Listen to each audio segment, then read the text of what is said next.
اسی لیے کہا جاتا ہے کسی عورت کے دولہا کو، کیونکہ وہ اپنی پتنی کی عزت اور اس کی آبرو کی رکشا کرتا ہے۔ اس کو کیا کہا جاتا ہے؟ پتی۔ یہ اس کا پتی ہے۔ پتی کا مطلب رکشک ہے، یعنی ایک مرد نے کسی عورت سے نکاح کر کے اس کو اپنی رکشا میں لے لیا ہے، اب اس کو ہزاروں گندی نظروں سے بچا لیا ہے، اس کا وہ رکشک ہو گیا ہے، اس کا وہ محافظ ہو گیا ہے۔ تو پتی کا معنی کیا ہوتا ہے؟ محافظ۔ پتی کے معنی دولہا نہیں ہوتا ہے۔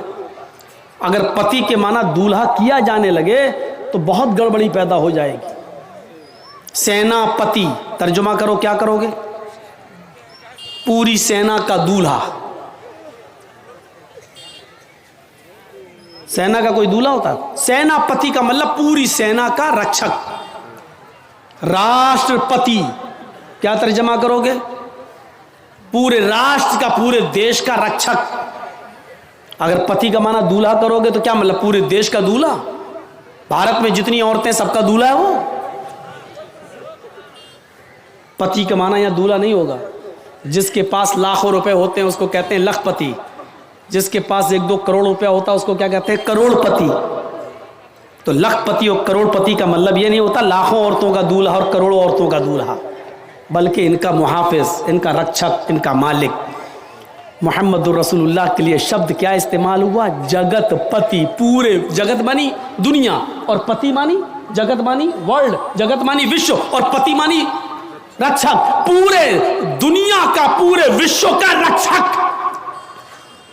عربی میں اس کا ترجمہ کریں گے تو آپ کیا کریں گے؟ جگت پتی کا رحمت للعالمین، پوری کائنات کے لیے رحمت بن کر۔ رکشا بغیر رحم کے نہیں ہوتی ہے، رکشا بغیر رحم کے نہیں ہو سکتی ہے۔ جس لیڈر یا جس نیتا کے دل سے رحم نکال لیا جائے وہ دیش کو برباد کر دیتا ہے۔ مثال نہیں دوں گا، نام نہیں لوں گا، ہم سے زیادہ سمجھدار ہے۔ بنگال ہوتا تو نام لے لیتا میں، نہیں ہے بنگال۔ میرے بھائیوں سنیے، بولنا مجھے ہے، کون بول رہا ہے یہ بنگال؟ تمہارے مشورے سے بولوں گا۔ تم راجیو گاندھی ہو کہ تمہارا حکم چلے گا میرے اوپر؟ خاموشی سے سنیے نا۔ یہ لوگ چاہتے ہیں میرا چینل چلے، اسی کو کاٹ کاٹ کے دکھا دیں گے۔ تو جس دیش کے لیڈر سے، جس نیتا سے رحم نکال لیا جائے وہ کبھی دیش کی رکشا نہیں کر سکتا ہے۔ حجاج ابن یوسف سے رحم نکال لیا گیا، برباد کر دیا۔ ہٹلر سے رحم نکال دیا گیا، یہودیوں کو قتل کر دیا۔ لیکن ہٹلر نے سارے یہودیوں کو مارا، کچھ یہودیوں کو چھوڑ دیا تھا، یہودیوں کو چھوڑ دیا تھا، کچھ یہودیوں کو چھوڑا تھا۔ لیکن اس نے ایک بہت بڑا اتہاسک اور ہسٹریکل ورڈ استعمال کیا تھا، لوگوں میں کچھ یہودیوں کو جان بوجھ کر اس لیے چھوڑ رہا ہوں، میں چاہوں تو ان کو بھی قتل کر سکتا ہوں، میں چاہوں تو ان کو بھی مار سکتا ہوں، لیکن ان یہودیوں کو جان بوجھ کر میں اس لیے زندہ چھوڑ رہا ہوں تاکہ بعد میں آنے والی نسل کو اس بات کا اندازہ ہو جائے کہ یہ کتنی حرامی قوم ہے، یہ کتنی نالائق قوم ہے، یہ کتنی گندی قوم ہے، اور میں نے یہودیوں کو کیوں قتل کیا ہے یہ بعد میں آنے والی نسل کو پتا چل جائے۔ آج یقین مانیے ہٹلر نے ان یہودیوں کو چھوڑ کر احساس ضرور دلایا ہے کہ واقعی یہودی دنیا کی سب سے بڑی کمزور اور سب سے بڑی نالائق اور سب سے بڑی حرامی قوم اگر کوئی ہے تو وہ یہ یہودی ہے۔ اور نہیں یقین آتا ہے تو اسرائیل کو دیکھ لو، جو امریکہ کی گود میں اس کا ناجائز بچہ پل رہا ہے۔ اسرائیل کون ہے؟ امریکہ کی ناجائز اولاد، اور یہ اس کی ناجائز اولاد پل رہی ہے۔ سارے عرب ملک آج نا اتفاقی کا شکار ہیں، اس لیے اسرائیل اپنی منمانی چلا رہا ہے۔ اللہ رب العالمین ہمیں متحد ہونے کی توفیق عطا فرمائے، ہمیں اتفاق اور اتحاد ہمارے دلوں میں پیدا فرما دے۔ میرے بھائیوں اس چیز کو یاد رکھیے، جگت پتی، پورے دنیا کا محافظ، رحمت للعالمین۔ ایک گھوڑا دیا جائے گا جو بجلی سے بھی زیادہ تیز رفتار سے چلے گا، دو چیزیں یاد رکھنا، ایک گھوڑا دیا جائے گا جو بجلی سے بھی زیادہ تیز رفتار سے چلے گا، ایشور کی طرف سے وہ گھوڑا ملے گا، اس کو دیا جائے گا جو پورے وشو کا رکشک ہوگا، پوری دنیا کا محافظ ہوگا۔ آسنا سادھمنم شٹیشوریا گلنویتا، اور جس کی زندگی سادھوؤں کے مانند سادھوؤں کے سامان گزرے گی۔ ایک ایک چیز پر ابھی میں بولوں گا۔ سادھو آسنا سادھمنم، سادھوؤں کی طرح وہ اپنی زندگی گزارے گا۔ شٹیشوریا گلنویتا، اور اس جگت پتی کے اندر 8 خوبیاں پائی جائیں گی، 8 گڑ اس کے اندر پائے جائیں گے، 8 خوبیاں اس کے اندر بھری ہوں گی۔ وہ 8 خوبیاں کیا ہیں؟ اشٹرو گڑا، وہ 8 خوبیوں کے نام گنائے۔ الپ بھاشی، وہ بہت کم بولنے والا ہوگا۔ ان 8 چیزوں کو یاد رکھ لیجئے گا۔ الپ بھاشی، وہ کم بولے گا، پہلی چیز۔ بہو بھاشی، بھوشیہ کی، مستقبل کی، فیوچر کی باتیں بتائے گا۔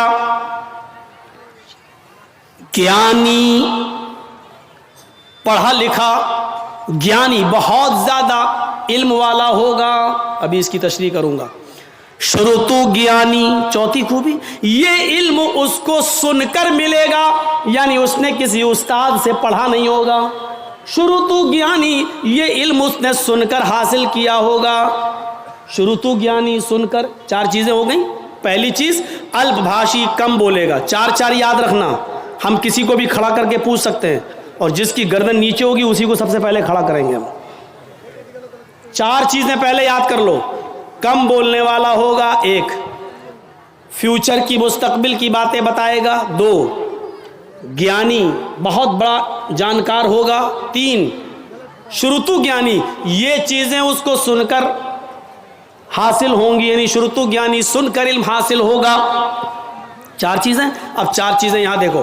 پراکرمی، بہت بڑا بہادر ہوگا۔ پراکرمی، بہت بڑا بہادر ہوگا۔ دانی، خیرات کرنے والا ہوگا۔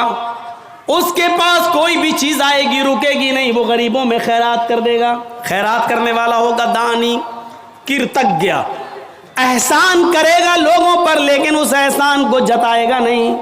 7ویں چیز، وہ احسان کرنے والا ہوگا لیکن احسان کر کے جتائے گا نہیں۔ اور 8ویں چیز، کرپالو، دیاوان ہوگا۔ اس سے زیادہ دیالو کوئی نہیں ہوگا، اس سے زیادہ رحم دل کوئی نہیں ہوگا۔ یہ 8 خوبیاں بتائی گئی ہیں، اور یہ 8 خوبیاں مہابھارت کے اندر بتائی گئی ہیں۔ اگرچہ اس سے پہلے والا منتر شریمد بھاگوت مہان پران کے اسکند 12 ادھیائے 2 کا منتر نمبر 19 ہے، جو میں نے آپ کے سامنے پیش کر دیا، پڑھ دیا ہے۔ اب ایک ایک چیز دیکھ لو۔ اشوما شگماروہا، ایسا گھوڑا دیا جائے گا جو بجلی سے بھی زیادہ تیز رفتار سے چلے گا۔ اللہ کے نبی کو ایک ایسی سواری ملی تھی جو بجلی سے زیادہ تیز رفتار چلتی تھی۔ عربی زبان میں بجلی کو کیا کہتے ہیں؟ برق، البرق، آسمان کی بجلی کو۔ اور یہ لائٹ والی بجلی جو جلتی ہے، جو ہمارے یہاں کرنٹ آتا ہے، اس کو الکہروبا بولتے ہیں۔ یہ کرنٹ والی بجلی الکہروبا، یہ نہیں، البرق، جو آسمان پہ بجلی چمکتی ہے اس کو کیا بولتے ہیں عربی میں؟ برق۔ اور اللہ کے رسول کو جو سواری ملی تھی اس کو کیا کہتے ہیں؟ براق۔ برق سے بنا ہے براق۔ شگماروہا، بجلی سے زیادہ تیز رفتاری سے چلنے والی براق، جس پر اللہ کے نبی بیٹھ کر سفر کیے، جنت و جہنم دیکھ کر آئے، بیت المقدس کا سفر کیے۔ اس کی رفتار کتنی تھی؟ خود اللہ کے نبی بیان کرتے ہیں کہ جب میں براق پر بیٹھا اور براق مجھے لے کر چلی تو جہاں تک میری نظر جاتی تھی وہاں تک اس کا پہلا قدم۔ انسان کی نظر کہاں تک جاتی ہے آپ اس کا اندازہ نہیں لگا سکتے ہیں۔ یہ لیجیے، میں نے آسمان پر نظر اٹھائی اور 9 کروڑ 30 لاکھ میل کی اونچائی پر ہم نے سورج کو دیکھ لیا۔ ہم نے نظر اٹھائی 2,40,000 میل کی دوری پر ہم نے چاند کو دیکھ لیا۔ میرے بھائیوں، ہماری نظر جہاں تک جا رہی ہے اس کا پہلا قدم وہاں تک ہوتا تھا۔ اب آپ اندازہ لگا سکتے ہیں اس کی رفتار کتنی تیز ہوگی۔ تو اشوما شگماروہا، بالکل وہی چیز۔ بجلی سے زیادہ تیز رفتاری سے چلنے والی سواری، یہ اللہ کے نبی کو ملی تھی کہ نہیں ملی تھی؟ دیوت اللہ کی طرف سے ملے گی، اللہ کی طرف سے ہی ملی تھی، لیکن براق پر بیٹھ کر سفر کر کے جنت جہنم دیکھ کر آنے کے بعد اللہ کے نبی نے زمین پر جب قدم رکھا تو یہ نہیں کہا کہ اب میں اونٹ کا سفر نہیں کروں گا، اب میں گھوڑے کا سفر نہیں کروں گا، میں تو براق میں بیٹھ کے آیا ہوں۔ جرجیت صاحب کو اگر 4 ویلر مل جائے تو اب موٹر سائیکل نہیں چلائیں گے، ارے نہیں، کیوں؟ 4 پہیہ چلانے کے بعد موٹر سائیکل، میری انسلٹ ہو جائے گی۔ جس کے پاس سائیکل ہو اور موٹر سائیکل بائک اس کو مل جائے، چاہے وہ بھیگ ہی میں کیوں نہ ملی ہو، لیکن اس کا گھمنڈ اتنا بڑھ جائے گا، بائک چلانے کے بعد سائیکل چلائیں گے، لوگ کیا کہیں گے، میرے دوست کیا کہیں گے، سائیکل بائک چلانے والا، مطلب بھیگ میں ملی ہوئی بائک چلا رہا ہے، وہ شرم محسوس نہیں کر رہا ہے، جبکہ چلو بھر پانی میں ڈوب کے مر جانا چاہیے اس بائک پر بیٹھنے سے پہلے۔ کس بائک پر؟ جو بھیک میں ملی ہے، سمجھ رہے ہیں نا بھیک؟ ارے جو لڑکی کے باپ نے دی ہے، شادی کے موقع پر لے اپنے داماد کو، بیٹھ، سائیکل چلانے میں شرم آ رہی ہے، بھیک منگنی گاڑی پہ بیٹھنے میں شرم نہیں آ رہی ہے، جبکہ چلو بھر پانی میں اسی وقت ڈوب کے مر جانا چاہیے کہ کس پہ بیٹھے ہیں؟ سسر کی دی ہوئی گاڑی پر، جبکہ شرم کی بات یہ ہونی چاہیے، اس پہ تو فخر کر رہا ہے، کہاں سے؟ سسرال سے ملی ہے، سسرال سے، اس پہ فخر کر رہا ہے، لیکن سائیکل نہیں چلا سکتا، کیوں؟ بائک چلا لی، اب سائیکل نہیں چلاؤں گا، سائیکل چلاؤں گا تو انسلٹ ہوگی، ابے انسلٹ تو تیری تب ہو رہی ہے جب تو نے سسرال سے مانگ لی اور بھک منگنی گاڑی پر بیٹھ گیا، انٹرنیشنل بھکاری بن کے اس کو چلا رہا ہے، یہ انسلٹ تو تب تجھے محسوس کرنی چاہیے تھی اپنی، لیکن تب نہیں کر رہا ہے۔ اللہ کے رسول جب براق پر بیٹھے، لیکن جب زمین پر آئے تو آپ نے گھوڑے کا بھی سفر کیا، اونٹ کا بھی سفر کیا، بلکہ اونٹنی کو تو اللہ کے رسول کی پیاری سواری بتایا، اسٹرا یس سے پڑواہڑو بدھومن تو دیو دشا۔ اتھرو وید کے 20ویں کانڈ کے اندر 127ویں سوکت کا دوسرے منتر میں یہ کہا گیا ہے کہ اس کی پیاری سواری اونٹ ہوگی، وہ اکثر اونٹ کا سفر کرے گا، اونٹ پر بیٹھے گا، یہ اس کی پیاری سواری بتائی گئی ہے۔ پیاری سواری یعنی ایسے علاقے میں آئے گا جہاں اونٹوں پر سواری کرنے کا چلن ہوگا۔ ہمارے بھارت میں لوگ یہاں انتظار کر رہے ہیں، اب آئے گا، اس کو بتایا گیا وہ اونٹ والے زمانے میں آئے گا، یہاں لوگ 4 ویلر میں فارچونر استعمال کر رہے ہیں، یہاں انتظار کر رہے ہیں کہ آخری نبی یہاں آئے گا، یہاں آئے گا، جبکہ بتایا گیا مروستھل نواس نے، وہ ریگستان میں آئے گا، کیونکہ اونٹ ریگستان میں ہی سب سے زیادہ تیزی کے ساتھ دوڑتا ہے، اور ریگستان کا جہاز کہا جاتا ہے اونٹ کو۔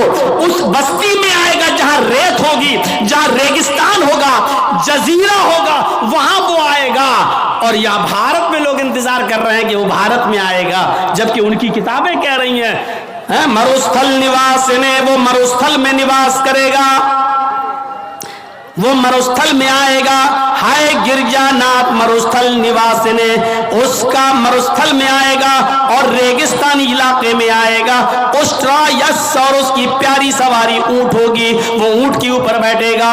یہاں بتایا گیا کہ وہ گھوڑے پر بیٹھے گا اور بجلی سے زیادہ تیز رفتار سے چلے گا اور آکاش کی یاترا کرے گا، یعنی وہ جنت جہنم دیکھنے جائے گا، جگت پتی، اور یہ گھوڑا اس کو ایشور کی طرف سے، اللہ کی طرف سے ملے گا، جو پورے دنیا کا رکشک ہوگا، پوری دنیا کا محافظ ہوگا، یعنی یہ گھوڑا محمد الرسول اللہ کو، یہ براق محمد الرسول اللہ کو دی جائے گی۔ آسنا سادھودمنم، اور وہ سادھوؤں کی طرح اپنی زندگی ویتیت کرے گا، سادھوؤں کی طرح اپنی زندگی گزارے گا۔ سادھو کس کو کہتے ہیں یہ سوچ لیجیے، سادھو اس کو نہیں کہتے ہیں جو چولا پہن لے اور بیوی بچوں کو چھوڑ دے اور جنگل میں چلا جائے، رام رام رام رام رام رام رام رام کرتا رہے۔ اسی طریقے سے ہمارے مسلمانوں میں بھی ایک طبقہ پیدا ہوا جس کو صوفی کہا جاتا ہے، وہ تسبیح ہاتھ میں لیتے ہیں اور اللہ ہو اللہ ہو، کبھی کبھی جھٹکا مارتے ہیں، کبھی دیکھیے گا آپ جھٹکے ماریں گے، اللہ اللہ اللہ ایسے کریں گے. کبھی چمٹا لے لیں گے اپنے ہاتھ میں, چمٹی, ٹرینوں میں ملیں گے, اللہ اللہ اللہ, اس طریقے سے کریں گے. ایسا وہ محسوس کرائیں گے آپ کو کہ ہمارے اندر اللہ گھس گیا ہے, اللہ ہمارے نس نس میں ہے, اللہ اللہ, وہ جھٹکے ماریں گے. ایسے لوگ آپ کو جہاں ملیں ان کو الٹی چھری سے کاٹو. یہ دنیا کے سب سے بڑے حرام خور لوگ ہیں, قوم کے اوپر بوجھ بنے ہیں. ان سے پوچھو کھانا کہاں سے آئے گا, چپ, اللہ اللہ اللہ. ایک سے میں نے پوچھا بھائی کھانا کہاں, شام کو کھانا کہاں سے آئے گا, اللہ اللہ. ہم نے کہا سن لیا اللہ اللہ, کھانا کہاں سے آئے گا شام کو یہ تو بتاؤ. اللہ دے گا, اللہ اللہ اللہ. مطلب محلے والے ان کو کھانا پہنچاتے ہیں. یہ لوگ حرام خور لوگ ہیں, بیوی بچوں کو چھوڑے بیٹھے. بیوی بچوں کو چھوڑ کر کسی بھی جگہ چلے جانا میرے بھائیوں, اور عبادت میں مصروف ہونا, یہ سب سے بڑا اسلام کا اسلامی دشمنی ہے. یہ اسلام دین معتدل ہے. معتدل جانتے ہو, اسلام نماز کا حکم تو دیتا ہے لیکن پورا دن اور پوری رات مصلی بچھا کے نماز پڑھنے کی اجازت آپ کو نہیں دیتا ہے. اسلام آپ کو روزہ رکھنے کا حکم تو دیتا ہے لیکن کنٹینیو اور مسلسل 12 مہینے ہر روز روزہ رکھنے کی اجازت آپ کو نہیں دیتا ہے. اسلام آپ کو زکات دینے کا حکم تو دیتا ہے لیکن اپنا سارا مال اللہ کی راہ میں لٹا دینا اور خود فقیر بن جانا, غریب بن جانا, اس کی اجازت اسلام آپ کو نہیں دیتا ہے.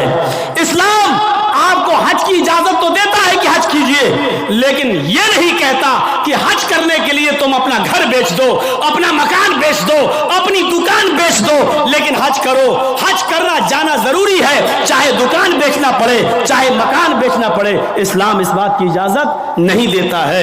اسی طریقے سے اسلام نماز پڑھنے کا حکم دیتا ہے لیکن عبادت بچوں کا حق مار کر, بیوی کا حق مار کر, کمانا دھمانا چھوڑ کر, محنت و مزدوری کرنا چھوڑ کر, مسجدوں میں, خانقاہوں میں, جنگلوں پر, مزاروں پر یا کسی جگہ بیٹھ کر اللہ اللہ کرنے کی اجازت یہ اسلام نہیں دیتا ہے. اسی لیے فرمایا فَإِذَا قُضِيَتِ الصَّلَاةُ فَانْتَشِرُوا فِي الْأَرْضِ وَابْتَغُوا مِنْ فَضْلِ اللَّهِ. دنوں میں سب سے اچھا دن جمعہ کا دن ہے لیکن جمعہ کا دن بھی پوری کی پوری عبادت کا دن نہیں ہے. سب سے اعلیٰ اور افضل دن جمعہ کا ہے لیکن جمعہ کا دن بھی پورا کا پورا صبح سے شام تک اللہ کی عبادت میں نہیں لگا سکتے ہو. جب جمعہ کی نماز پڑھ لو, جب جمعہ کی نماز پوری کر لی جائے, فَانْتَشِرُوا فِي الْأَرْضِ, تو ہماری زمین میں پھیل جاؤ. وَابْتَغُوا مِنْ فَضْلِ اللَّهِ, ہم نے جو رزق اتارا ہے اس کو تلاش کرو, محنت کرو, مزدوری کرو, رکشہ چلاؤ, دکان پہ بیٹھو, حلال روزی جو ہم نے اتاری ہے اس کو کماؤ اور اپنے بیوی بچوں کو کھلاؤ. جمعہ کا دن سب سے بڑا دن, جمعہ کا دن سب سے افضل دن, جمعہ کا دن سید الایام, تمام دنوں میں سب سے بہتر, تمام دنوں کا سردار ہے جمعہ کا دن. لیکن اس کے باوجود اللہ کے رسول نے پورا کا پورا دن عبادت کا نہیں رکھا ہے. اور کیا فرمایا, جب جمعہ کی نماز ہو جائے, جمعہ پڑھ لو تو اب نکلو مسجد سے, اب مسجد میں مت بیٹھو. سبحان اللہ الحمدللہ کا وظیفہ نہیں, تمہاری بیوی ہے, تمہارے بچے ہیں, ان کے لیے محنت کرو, کماؤ, رکشہ چلاؤ, محنت کرو, مزدوری کرو اور شام تک محنت مزدوری کر کے کما کر لاؤ اور اپنی بیوی بچوں کو کھلاؤ. یہ بھی عبادت ہے. میرے پیارے ساتھیوں, اسلام نے آپ کو صرف اللہ اللہ کرنے کے لیے نہیں بھیجا ہے. تو وہ سادھو ہوگا, سادھوؤں کی طرح اپنی زندگی گزارے گا. سادھو اس کو کہتے ہیں جس کے پاس کسی چیز کی کمی نہ ہو, نہ دولت کی, نہ زمین و جائیداد کی, جس کے پاس سب کچھ ہو لیکن اس نے اپنے اوپر خرچ نہ کیا ہو بلکہ اس کو غریبوں اور مسکینوں پر خرچ کر دیا ہو. سادھو کس کو کہتے ہیں؟ سن لیجئے, یہ سادھو نہیں ہیں. یہ آپ جن کو سمجھ رہے ہیں, آسا رام ہوں, رام رحیم ہوں, بابا رام دیو ہوں, یا ہمارے یو پی والے ہوں, یہ سادھو نہیں ہے. سادھو کہتے ہیں کہ جس کے پاس سب کچھ ہو لیکن اس نے اپنے اوپر خرچ نہ کیا ہو, غریبوں اور مسکینوں میں لٹا دیا ہو. اس سادھو کی پریبھاشا میں, اس سادھو کے انٹروڈکشن میں صرف محمد رسول اللہ پورے اترتے ہیں. آپ کے پاس کسی چیز کی کمی نہیں تھی, سب کچھ تھا. آپ قربانی کرتے ہیں نا بقرعید پر, کتنا بکرا قربانی کرتے ہیں؟ 1 2 گائے کی قربانی دیتے ہیں, کتنے لوگ اس میں حصہ لیتے ہیں؟ 1 گائے میں 7. آپ نے 1 حصہ لے لو گے, 2 حصہ لے لو گے, 3 حصہ لے لو گے, اور کیا, یا زیادہ سے زیادہ پوری گائے کر لو گے. کیا کبھی کسی کو سنا ہے کہ اس نے 100 بکرے قربانی کیے ہوں؟ نہیں. اللہ کے رسول صلی اللہ علیہ وسلم نے 100 اونٹ قربان کیے تھے بقرعید کے دن 10ویں ذی الحجہ کو. کتنے اونٹ؟ 100. اور اونٹ نہیں, سرخ اونٹ. عرب کے اندر سرخ اونٹ کی بہت قیمت ہے. جو لوگ عرب میں رہتے ہیں ان کو معلوم ہے سرخ اونٹ بہت قیمتی ہوتا, بہت مہنگا ہوتا ہے. جیسے آپ کے ہاں کوئی بکرا جس کی کھال پر اگر اللہ لکھا ہوا آ جائے یا محمد لکھا ہوا آ جائے تو اس کی قیمت بڑھا دیا جاتا, بڑھ جاتی ہے. 1.5 لاکھ, 2 لاکھ, 2.5 لاکھ. ایک مرتبہ میں مارکیٹ میں گیا تو آدمی دکھانے لگا کہ اس میں لکھا ہے محمد لکھا ہے. ہم نے کہا چلیے ہوگا, لکھا ہوگا, چلیے قیمت کیا ہے؟ کہتا ہے 2.5 لاکھ. میں نے کہا کیوں؟ کہنے لگا محمد لکھا ہے. میں نے کہا اچھا ایسا کرو کہ بکرا مجھے دے دو جتنے کا ہے, کھال میں تمہیں دے دوں گا. میں کیا کروں گا؟ تو میں نے کہا میں کیا کروں گا؟ کیا اس کھال کو ہم اپنے گھر رکھ سکتے ہیں؟ اس پر بھی غریب کا حق ہے. کیا بکرے کو ذبح کرنے کے بعد یہ کھال ہماری 2 لاکھ میں بکے گی, 1.5 لاکھ میں بکے گی؟ کہتا وہ میں نہیں جانتا ہوں, محمد لکھا ہے 2.5 لاکھ کا بکرا ہے. میں نے کہا میں کہہ تو رہا ہوں کہ کھال تو بیچ دینا جتنے کی بکے, بکرا 10,000 میں ہمیں دے دے, 12,000 میں ہمیں دے دے. کہنے لگا جائیے مولانا صاحب آپ ہمارا ریٹ کیوں کر رہے ہو؟ لوگوں نے ایک فضول کی بحث بڑھا دی. اس پہ اللہ لکھا ہے تو اس کی قیمت بڑھ گئی, محمد لکھا ہے تو اس کی قیمت, جس پر یہ چیزیں لکھی ہوئی ہوں اور کم کر دو اس کی قیمت. میرے بھائیوں کسی حدیث میں نہیں آیا ہے کہ جس بکرے پر اللہ لکھا ہو تو اس کو اتنے روپے میں خریدو. اور لکھا ہوتا نہیں ہے, وہ ہمیں اور آپ کو اس کا ایک نقش دکھائی دیتا ہے. بس یہ الف بال یہ لام پوری طریقے سے دیکھا جائے تو پورا لکھا ہوا بھی نہیں ہوگا, اس پر تشدید بنی ہوگی, پھر اس پہ کھڑا الف ہوگا, پھر آپ پوری طریقے سے اگر دیکھیں تو ملے گا بھی نہیں ایسا, لیکن محسوس ایسا کرائیں گے کہ دیکھیے یہ اللہ, حالانکہ دیکھا جائے تو یہ بھی اللہ ہی ہے. دیکھیے یہ بھی اللہ ہی ہے. الف, یہ الف ہو گیا نا, اور لام کیسا ہوتا ہے؟ یہ لام ہوا, پھر ایک اور لام ہوا, پھر یہ اس کے اوپر کا الف, اور یہ ہے. تو دیکھا جائے یہ کیا ہے؟ اللہ ہی ہے. اگر آپ اس پر روشنائی لگا دیں پورا, اور پھر اس کو آپ یہ داہنے ہاتھ کو اس طریقے سے دیوار پہ چھاپ دیں تو آپ دیکھیں گے عربی میں اللہ ہی لکھا ہوا نظر آئے گا, اللہ ہی لکھا ہوا نظر آئے گا. اب بتائیے جب اللہ لکھا ہوا نظر آئے گا تو ہم کیا مانیں؟ اب اس ہاتھ سے آدمی شراب بھی پی رہا ہے, اب اس ہاتھ سے آدمی جوا بھی کھیل رہا ہے, اس ہاتھ سے غلط چیزوں کو بھی پکڑ رہا ہے. تو ان چیزوں سے حیثیت نہیں بڑھ جاتی ہے؟ سادھوؤں کی طرح اللہ کے رسول کے پاس سب کچھ تھا لیکن کوئی چیز آپ نے اپنے اوپر خرچ نہیں کی. تاریخ بتاتی ہے 100 اونٹ.